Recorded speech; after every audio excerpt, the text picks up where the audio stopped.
Welcome to T1 academy. Friends, ఈరోజు మనం 25th July రోజు వచ్చినటువంటి అన్ని ముఖ్యమైన కరెంట్ అఫైర్స్ని నేర్చేసుకుందాం. Okay, so first current affair కనుక చూస్తే అండి ఏంటంటే అనుశాలిని సమితి గురించి ఈరోజు వార్తల్లో నిలిచిందనమాట.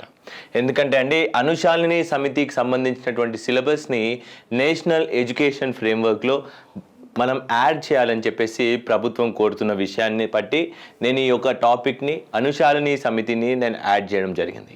మీరు మోడర్న్ ఇండియా కనుక చదివి ఉన్నట్టయితే అనుశాలిని సమితి వచ్చేసి చాలా చాలా ముఖ్యమండి. ముఖ్యంగా బెంగాల్ ప్రాంతంలో ఇది చాలా ముఖ్యం. ఏంటంటే బెంగాల్ ప్రాంతం గురించి మీరు మన 20వ శతాబ్దం యొక్క మొదటి 3 దశకాల గురించి మీరు చదివి ఉంటే ఇది చాలా ముఖ్యమైన పాట అనమాట. ఈ అనుశాలిని సమితి అనే ఈ సమితిని 1902లో స్థాపించబడిందండి. ఎప్పుడండి? 1902 24 మార్చిన. ఎప్పుడు? 24 మార్చి రోజున స్థాపించబడింది. ఓకే, పరమాతనాథ్ మిత్ర. ఓకే, దీన్ని స్థాపించినటువంటి వ్యక్తి పేరు పరమాతనాథ్ మిత్ర అనే ఒక వ్యక్తి గారు దీన్ని స్థాపించడం జరిగింది. ఓకే, చాలా ముఖ్యమైన గ్రూప్ అండి. దీని యొక్క ముఖ్య ఉద్దేశం మనం వార్ని యూజ్ చేసి లేదా రెబేలియన్ని యూజ్ చేసి లేదా దీన్ని ఎక్స్ట్రీమిస్ట్ గ్రూప్గా కూడా మనం పిలుచుకోవచ్చు. ఏమని పిలుచుకోవచ్చు అండి? Extremist group. ఓకే, వార్ని ఉపయోగించి భారతదేశానికి స్వతంత్రం తేవాలన్న ఉద్దేశంతో ఫామ్ అయిన గ్రూపే ఈ గ్రూప్ అండి. మొదటి 3 దశకాల్లో 20వ శతాబ్దం యొక్క మొదటి 3 దశకాలు అంటే 1900 నుంచి మొదలుకొని 1930 వరకు కూడా ఇది యాక్టివ్గా ఉండేయండి. ఎప్పుడైతే మహాత్మా గాంధీ గారు నాన్ కోఆపరేషన్ మూవ్మెంట్ ద్వారా శాంతియుత స్వతంత్రాన్ని స్థాపించడం ఏ విధంగా సాధ్యమవుతుందో అది నిరూపించగలిగారో అప్పటి నుంచి దీని యొక్క డౌన్ఫాల్ అనేది మొదలైందండి. దానికి ముందు కూడా ఇది చేస్తున్నటువంటి వార్ రెబెలియన్ ద్వారా బ్రిటిష్ ప్రభుత్వానికి చాలా వరకు నష్టం వచ్చిందండి. సో దీన్ని మరియు ఆనాటి గాదర్ రెబెలియన్ని రెండింటినీ కంట్రోల్ చేసేందుకు గాను డిఫెన్స్ ఆఫ్ ఇండియా యాక్ట్ 1915 అనేది ఏర్పడిందండి. ఏంటండి? Defence of India act, DOI అని రాస్తున్నాను, 1915. ఆ తర్వాతి కాలంలో రౌలట్ చట్టం ద్వారా ఈ గ్రూప్కి చెందినటువంటి చాలా మందిని మనం జైల్లో వేయడం జరిగింది. ఈ గ్రూప్ కనుక మీరు గమనించినట్టయితే ఎందరో మంది గొప్ప వ్యక్తులు ఈ గ్రూప్లో మెంబర్స్ అండి. కొందరు పేర్లు మనం గుర్తుంచుకోవాలి. కొందరు పేర్లను కనుక మనం చూసినట్టయితే సత్యేంద్రనాథ్ సన్యల్.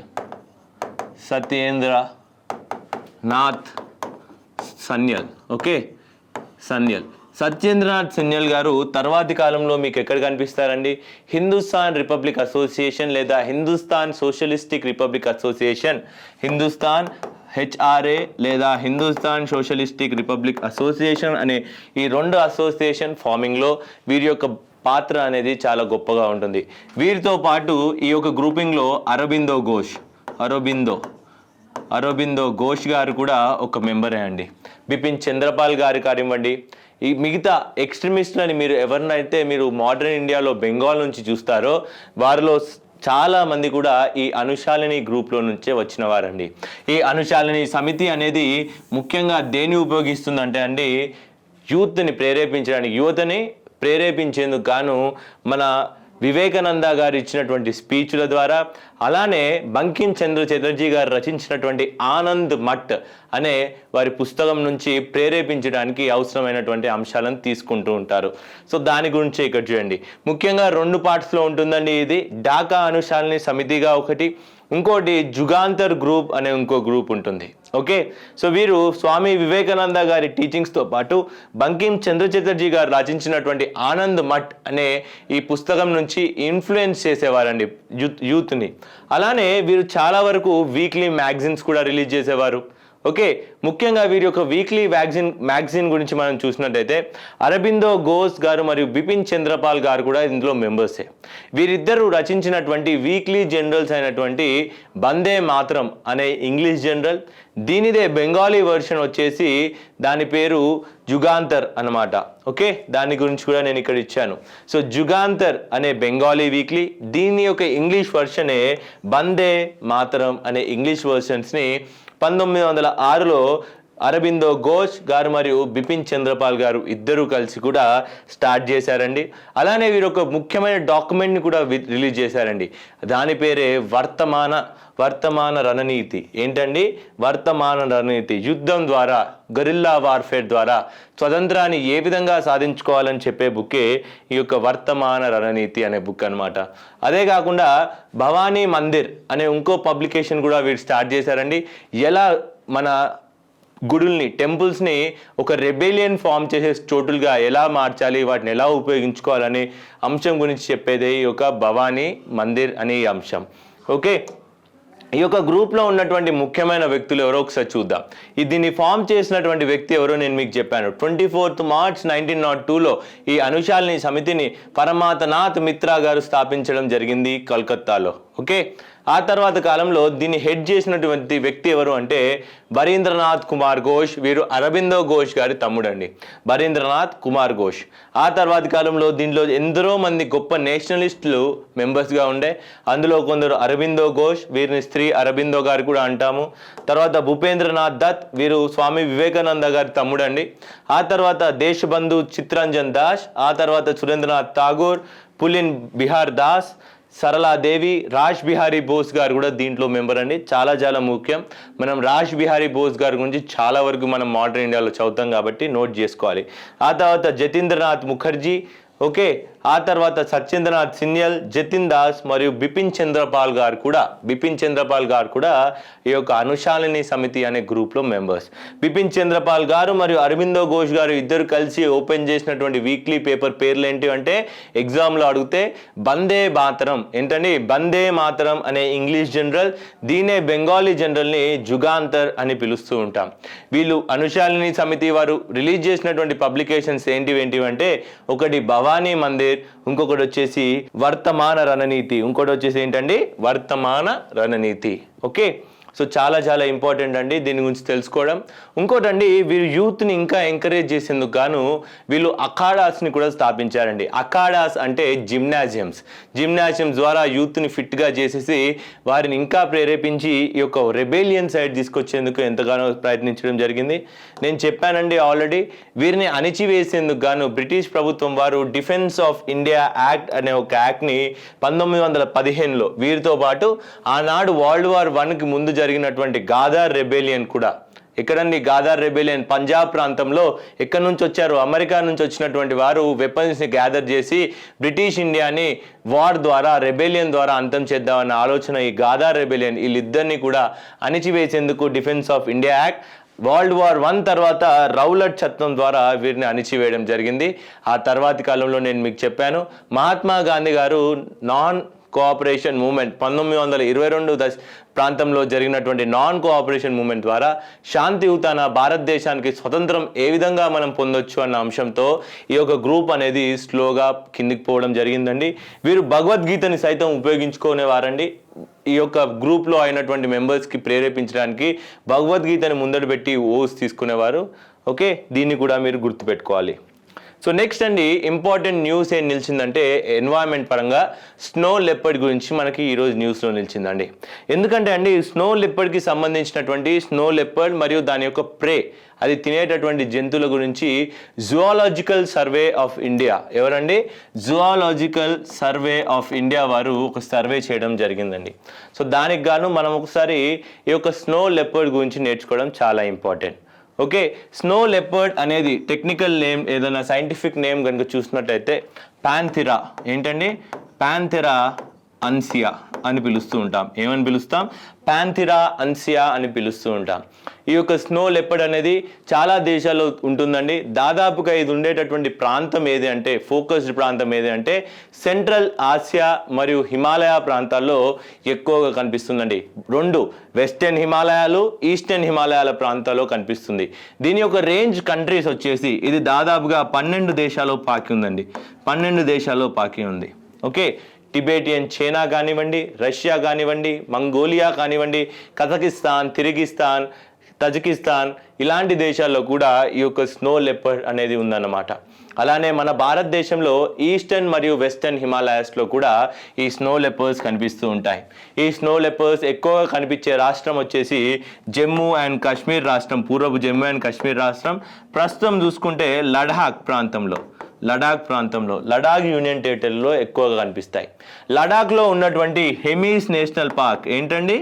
హెమీస్ నేషనల్ పార్క్, భారతదేశపు అతిపెద్ద నేషనల్ పార్క్ అయినటువంటి హెమీస్ నేషనల్ పార్క్లో ఇట్ ఈస్ ఆల్సో కాల్డ్, ఈ హెమీస్ నేషనల్ పార్క్ని మనం ఏమని కూడా పిలుస్తామంటే world capital for snow leopards. మరి ఈ స్నో లెపర్డ్ ఏ రాష్ట్రానికైనా రాష్ట్ర జంతువా అని మిమ్మల్ని క్వశ్చన్ అడిగితే అది ఏ రాష్ట్రమో దయచేసి కింద కమెంట్ సెక్షన్లో మెన్షన్ చేయాలి మీరు. ఓకే, సో స్నో లెపర్డ్ ఎన్ని దేశాల్లో ఉంటుందండి? 12 దేశాల్లో ఉంటుంది. దీని యొక్క టెక్నికల్ నేమ్ ప్యాంథిరా అన్సియా. ఇది జమ్మూ అండ్ కాశ్మీర్లో ఉన్నటువంటి హెమీస్ నేషనల్ పార్క్, ఇప్పుడు ప్రస్తుత లడాక్ హెమీస్ నేషనల్ పార్క్లో అత్యధిక సంఖ్యలో కనిపిస్తాయని ప్రపంచవ్యాప్తంగా చూసినట్టయితే. సో ఇప్పుడు మనం ఈ యొక్క స్నో లెపర్డ్ గురించి టెక్నికల్ అంశాలు కూడా నేర్చుకుందాం. ఒకటి, IUCN స్టేటస్ ఏంటి? International union for conservation of nature. అంటే ఒక జంతువు యొక్క పాపులేషన్ బట్టి అది అంతరించిపోయే దిశగా ఏ పొజిషన్లో ఉంది అని ఇచ్చేటటువంటి ర్యాంకింగ్ అనమాట. దీంట్లో ఇది వల్నరబుల్ కిందికి వస్తుంది. ఓకే, IUCN స్టేటస్ వచ్చేసి ఏంటండి? వల్నరబుల్. వీటి సంఖ్య సరే పర్లేదు, ఓకేగానే ఉంది. 5,000 నుంచి 6,000 వరకు కనిపిస్తూ ఉంటాయండి. ఆ తర్వాత మనం చూసినట్టయితే దీన్ని సైటీస్లో ఏంటండి? Convention for సైటీస్, international trade in endangered species,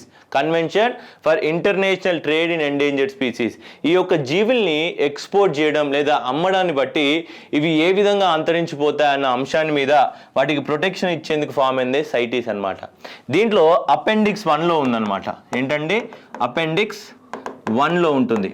అలానే ఈ యొక్క స్నో లెపర్డ్ అనేది భారతదేశానికి చెందినటువంటి వైల్డ్ లైఫ్ ప్రొటెక్షన్ యాక్ట్.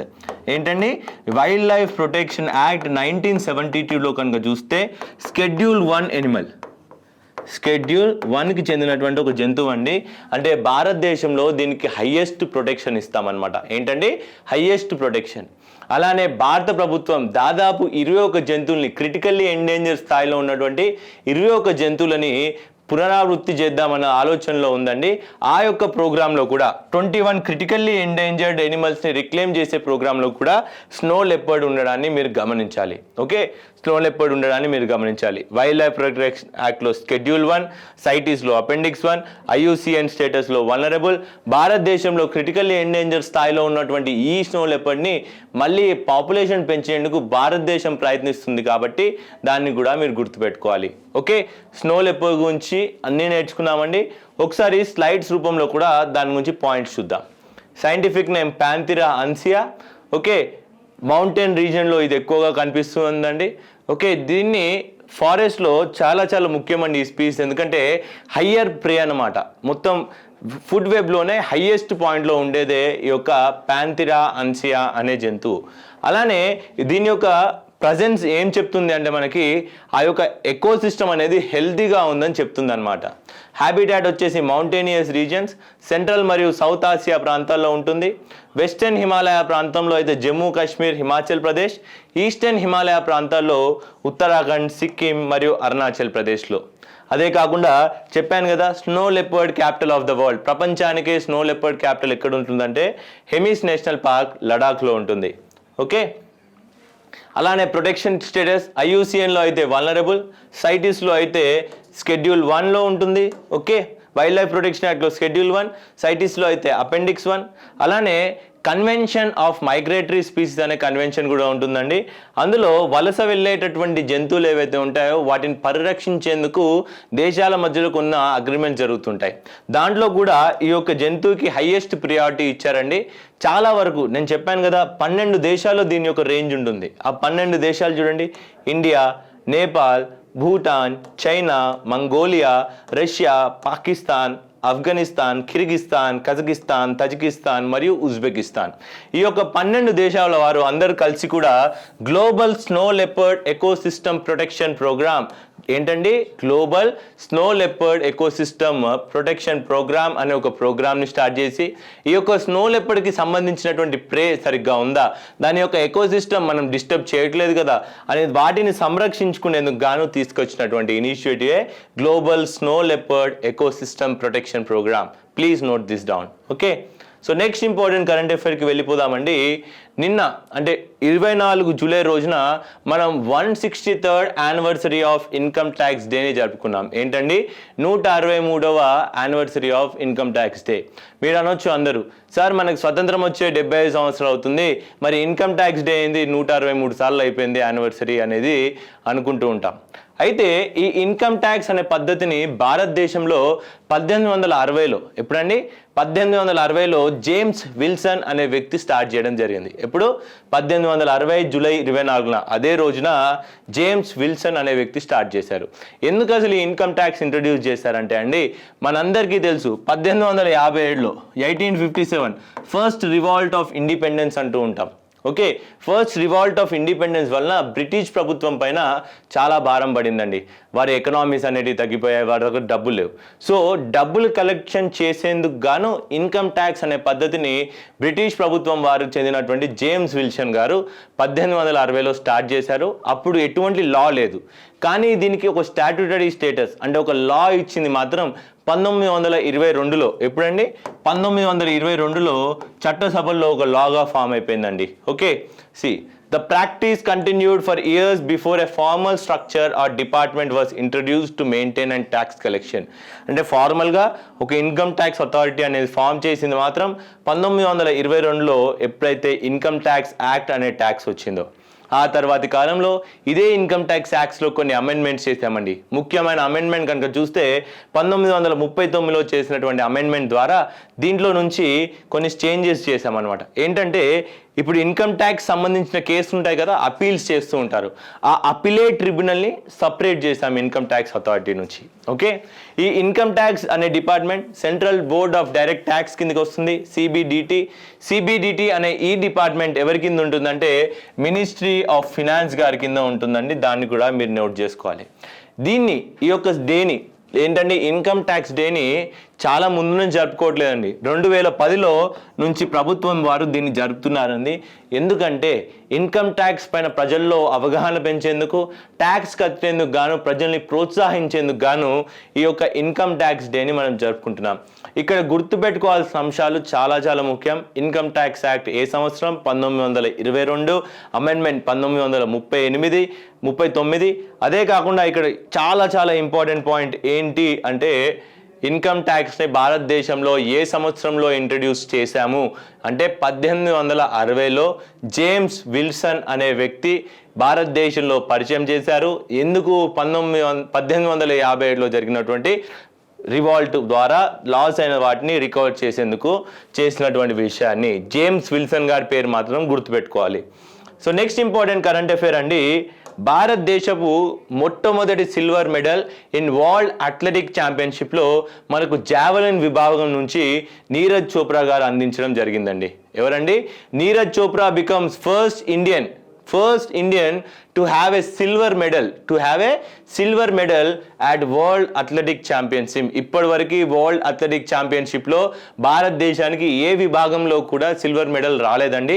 కేవలం ఒకేసారి 2003లో మనకి ఇదే వరల్డ్ అథ్లెటిక్ ఛాంపియన్షిప్లో బ్రాంజ్ మెడల్ వచ్చిందండి లాంగ్ జంప్ విభాగంలో. దాన్ని తీసుకొచ్చిన వారి పేరు ఏంటి అంటే అంజు బాబీ జార్జ్ గారు 2003 ప్యారిస్లో లాంగ్ జంప్ విభాగంలో ఇదే వరల్డ్ అథ్లెటిక్ ఛాంపియన్షిప్లో ఇండియాకి బ్రాంజ్ మెడల్ తేవడం జరిగింది. కానీ భారతదేశానికి మొట్టమొదటి సిల్వర్ మెడల్ ఇన్ అథ్లెటిక్ విభాగంలో ఎవరు తెచ్చారంటే నీరజ్ చోప్రా గారండి. వీరి గురించి మనందరికీ తెలుసు. భారతదేశానికి మొట్టమొదటి గోల్డ్ అథ్లెటిక్ మెడల్ ఎవరు తెచ్చారంటే అది నీరజ్ చోప్రా గారే అండి. వీరు జావెలిన్ విభాగంలో పార్టిసిపేట్ చేస్తారు. నిన్న జరిగినటువంటి ఈ పోటీల్లో ఎక్కడ జరిగాయంటే వరల్డ్ అథ్లెటిక్ ఛాంపియన్షిప్స్ అంటే ఓరిగానో, అది వచ్చేసి యుఎస్ఏలో ఉన్నటువంటి ఓరిగాన్. ఓకే, యుఎస్ఏలో ఉన్నటువంటి ఓరిగాన్లో జరిగింది. వీరు చేసినటువంటి అంటే దూరం ఎంత, వీరి జావెలిన్ యొక్క దూరం ఎంత అంటే 88.13 మీటర్స్ చేరుకుందండి. ఎన్ని మీటర్స్? 88.13 మీటర్స్ చేరుకుంది. వీరిని ఓడించి ఫస్ట్ పొజిషన్లో ఉన్నటువంటి వ్యక్తి గ్రెనేడియన్ అనే ఒక దేశానికి చెందినవారండి. ఇది ఒక చిన్న దీవి దేశం. ఓకే, అట్లాంటిక్ మహాసముద్రంలో, కెరేబియన్ మహాసముద్ర ప్రాంతంలో ఉంటుంది. మ్యాప్లో చూపిస్తాను. గ్రెనేడియన్కి చెందినటువంటి ఆండర్సన్ పీటర్స్ అనే వ్యక్తి 90.54 మీటర్ల దూరం వరకు జావెలిన్ని వేసి వారు గోల్డ్ మెడల్ తీసుకోవడం జరిగిందండి. ఓకే, ఇక్కడ గుర్తుపెట్టుకోవాల్సిన అంశాలండి. అంజు బాబీ జార్జ్ గారి పేరు గుర్తుపెట్టుకోండి. భారతదేశం మొట్టమొదటి bronze medal in athletic event, long jump ఈవెంట్లో. అలానే సిల్వర్ మెడల్ భారతదేశానికి మొట్టమొదటిసారిగా వచ్చింది జావెలిన్ విభాగంలో. నీరజ్ చోప్రా గారు, వారు వేసినటువంటి దూరం 88.13 మీటర్లు. ఇటీవల కాలంలో ఇలా కూడా అడుగుతున్నారు, వరల్డ్ ఛాంపియన్షిప్లో నీరజ్ చోప్రా గారికి మెడల్ వచ్చింది, సిల్వర్ మెడల్, వారు ఎంత దూరం వేశారు ఇలా అడిగినప్పుడు దయచేసి 88.13 అన్న ఈ దూరాన్ని మాత్రం గుర్తుపెట్టుకోవడం తప్పనిసరి. సో ఇక్కడ చూడండి, గ్రెనేడియా అనే దేశం చాలా చిన్న దేశం అండి. సెయింట్ జార్జ్ అనే ఈ ప్రాంతంలో ఉంటుంది. ఇది కరేబియన్ మహాసముద్ర ప్రాంతంలో చిన్న దీవి దేశం, వెనిజులాకి నార్త్ సైడ్లో. చాలా చాలా చిన్న దీవి దేశం. Okay, so next important current affair కనుక చూస్తే అండి, మనందరికీ తెలుసు భారతదేశం నుంచి దాదాపు 215 మంది స్పోర్ట్స్ పీపుల్ కామన్వెల్త్ గేమ్స్లో పార్టిసిపేట్ చేయడానికి వెళ్తున్నారండి. నేను గత వారంలో లాస్ట్ శనివారం చెప్పినటువంటి కరెంట్ అఫైర్స్లో ఈ యొక్క కామన్వెల్త్ గేమ్స్ గురించి నేను చెప్పాను. సో దాంట్లో వీరిని ఎంకరేజ్ చేసేందుకు, మన యొక్క స్పోర్ట్స్ పర్సన్స్ని ఎంకరేజ్ చేసేందుకు ప్రజలందరూ కూడా ఒక క్యాంపెయిన్ స్టార్ట్ చేయమని ప్రభుత్వం కోరిందండి. దాని పేరే క్రియేట్ ఫర్ ఇండియా. అంటే ఇలా స్పోర్ట్స్ పర్సన్స్కి సంబంధించినటువంటి ఫోటోలని, పిక్చర్స్ని, మీ క్రియేటివిటీని యూజ్ చేసి వాళ్ళని ఎంకరేజ్ చేసేందుకు గాను #create for India and #cheer for India ద్వారా ఆన్లైన్లో వారికి సపోర్ట్ ఇవ్వండి అని చెప్పేసి భారత ప్రభుత్వం వారు తెచ్చారు, sports authority of India specially. Okay, so గుర్తుపెట్టుకోవాల్సింది ఏంటండి, క్రియేట్ ఫర్ ఇండియా అనే క్యాంపెయిన్ ఎవరు మొదలు పెట్టారంటే స్పోర్ట్స్ అథారిటీ ఆఫ్ ఇండియా వారు స్టార్ట్ చేశారనే విషయాన్ని ఇక్కడ గుర్తుపెట్టుకోవాలి. అయితే ఇప్పుడు జరిగేటటువంటి కామన్వెల్త్ గేమ్ గురించి గత వారంలో చెప్పాను, దాని గురించి చిన్న నోట్స్ ఇస్తాను. ఈ యొక్క కామన్వెల్త్ గేమ్స్ అనేటివండి 1930లో స్టార్ట్ అయ్యాయండి. కామన్వెల్త్ దేశాలంటే బ్రిటిష్ ప్రభుత్వం వారు ఆనాడు పాలించిన దేశాలన్నింటినీ ఒక గ్రూప్గా ఫామ్ చేసి వాటిని కామన్వెల్త్ దేశాలుగా మనం పిలుచుకుంటూ ఉంటాం. అయితే 1930లో జరిగినటువంటి ఈ కామన్వెల్త్ గేమ్స్లో బ్రిటిష్ ప్రభుత్వం పార్టిసిపేట్ చేయలేదు, కానీ దానికి సంబంధించినటువంటి చాలా వరకు కాలనీస్కి చెందిన వారు మాత్రం పార్టిసిపేట్ చేయడం జరిగింది. కాలక్రమేణా దీన్ని ఫార్మలైజ్ చేయడం జరిగింది.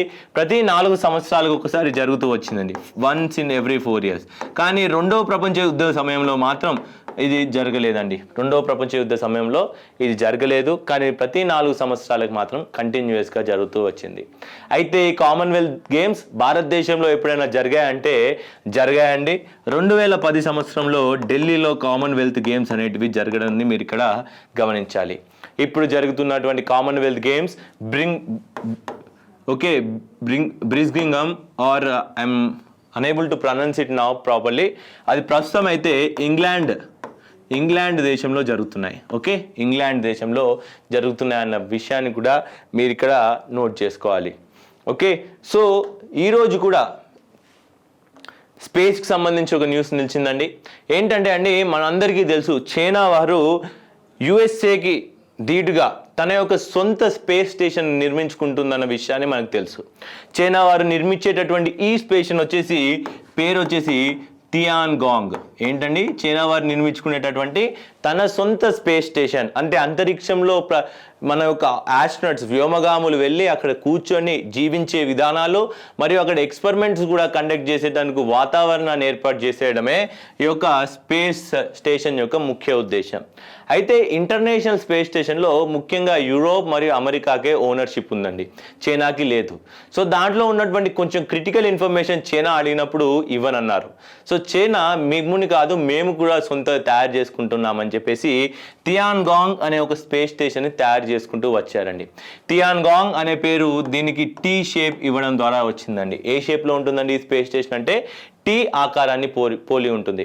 మరి ఇంటర్నేషనల్ స్పేస్ స్టేషన్ కానివ్వండి, ఇలా అంతరిక్షంలో పెట్టేటటువంటి స్పేస్ స్టేషన్లు ఎక్కడ పెడతాము అంటే వీటిని ముఖ్యంగా లో ఎర్త్ ఆర్బిట్స్లో పెడతాం. ఎక్కడ అండి? లో ఎర్త్ ఆర్బిట్.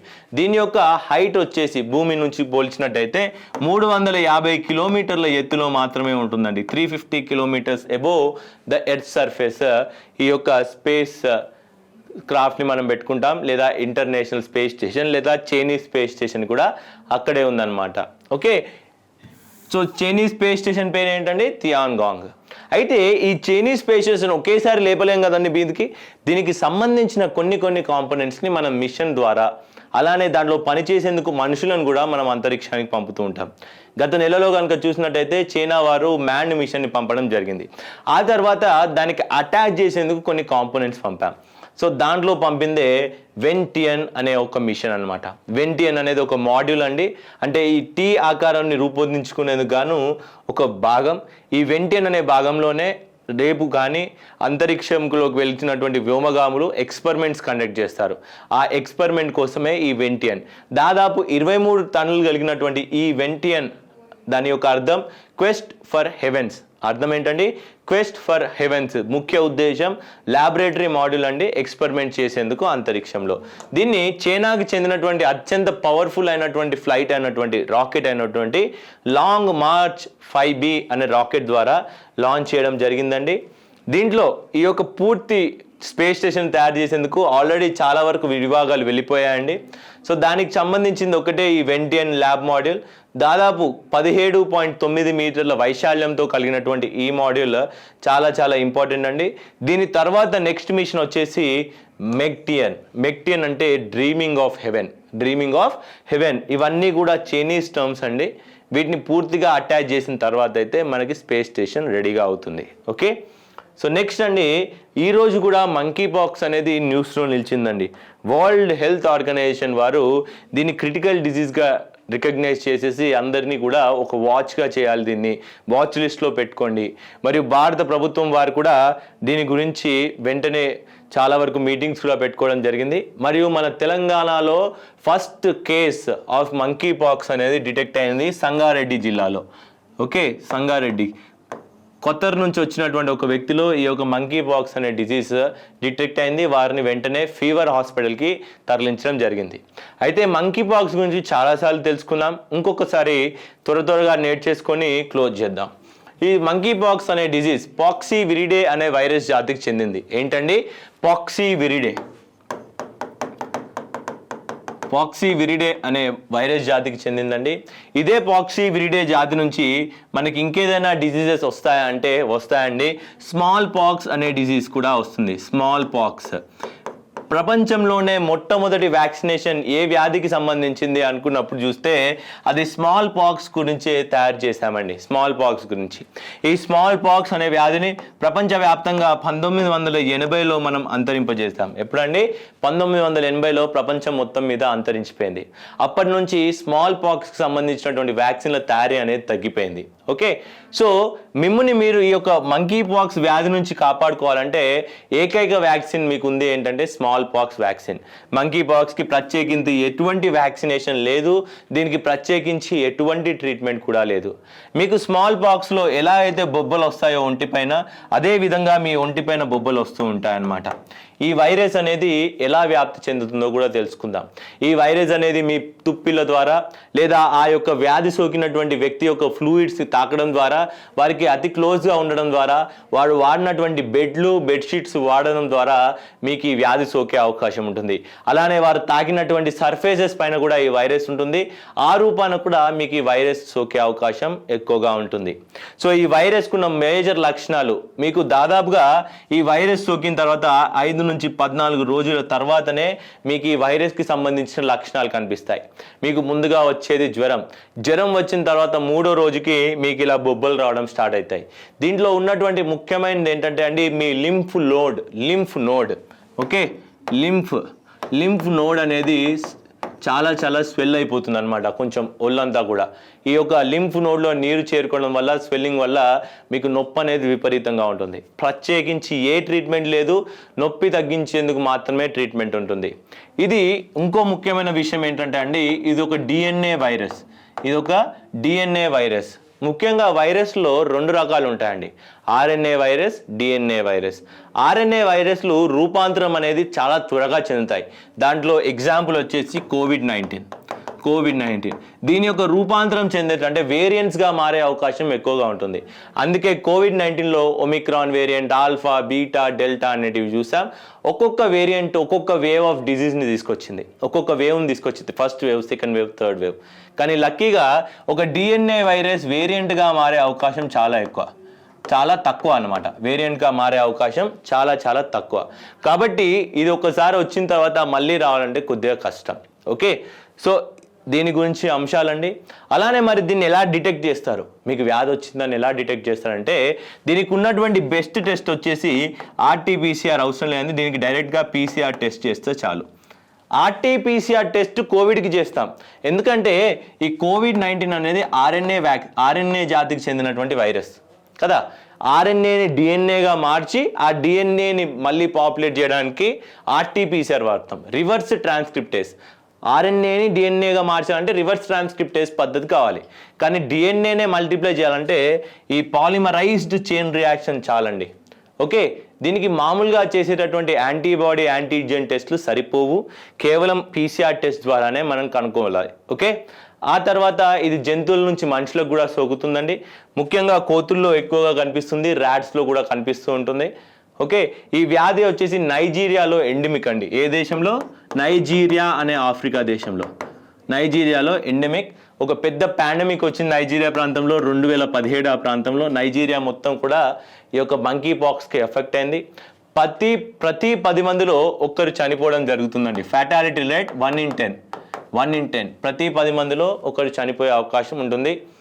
మొట్టమొదటిసారిగా దీన్ని కనుగొన్నది ఎక్కడ అంటే democratic republic of Congo, DRC అనే దేశంలో 1970లో మనిషిలో చూసాము, 1950లో జంతువులో ఈ యొక్క వైరస్ని కనుగొనడం జరిగింది. ఇది మంకీ పాక్స్ గురించి పూర్తి వివరాలు. భయపడకండి, నేను దీనికి సంబంధించినటువంటి నోట్స్ని కూడా నేను టైపో ఫార్మాట్లో ప్రొవైడ్ చేశాను, దాన్ని కూడా నోట్ చేసుకోవాలి. So zoonotic disease monkeypox, Poxviridae అనే జాతికి చెందింది. ముఖ్యంగా ఎనిమల్స్, మంకీస్, ఏప్స్, రోడెంట్స్లో కనిపిస్తూ ఉంటుంది, స్క్విరెల్స్లో కూడా కనిపిస్తూ ఉంటుంది రోడెంట్స్ అంటే. అలానే మొట్టమొదటి అవుట్బ్రేక్ వచ్చేసి democratic republic of Congo 1970, Nigeria దేశంలో 2017లో వచ్చినటువంటి అవుట్బ్రేక్. ఆ తర్వాత ఇది వెస్టర్న్ ఆఫ్రికా ప్రాంతం మరియు సెంట్రల్ ఆఫ్రికా ప్రాంతంలో ఎక్కువగా కనిపిస్తూ ఉంటుంది. ఓకే, దీని యొక్క సిమ్టమ్స్ చూడండి, ఈ విధంగా ఏదో పోచమ్మ వచ్చినట్టు ఒళ్ళు నిండా బొబ్బలు అవుతూ ఉంటాయి. ఓకే, చాలా ముఖ్యం, దీన్ని కూడా గుర్తుపెట్టుకోవాలి.